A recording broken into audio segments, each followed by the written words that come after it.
因为美国嘅西北部是出现暴风雨，有嘅所在各地落大雪，造成大范围失电。目前已经知影有造成2个人死亡，超过60万户停电，影响700万人。专家即嘛是指出讲，这个低压系统差不多等于是4级嘅飓风。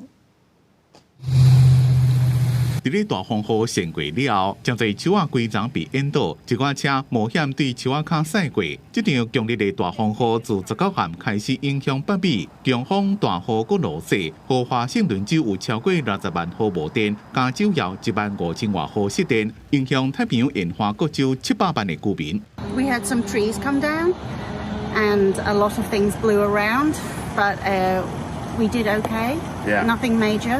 风暴的风速1点钟80公里，阵风上悬有到时速110公里，影响范围包括加州北部、奥勒冈加华盛顿州。这场风暴互人叫做炸弹气旋，是指冷空气团加暖空气伫咧24点钟久内快速消融佮强化的现象。There's a number of factors that are involved with any storm system to make it a bomb cyclone.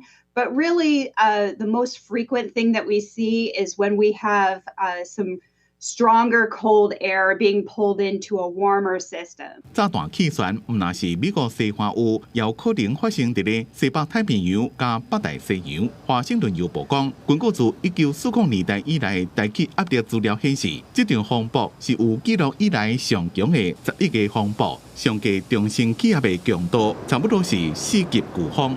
公司新闻，郑伟玲、吴其昌编写。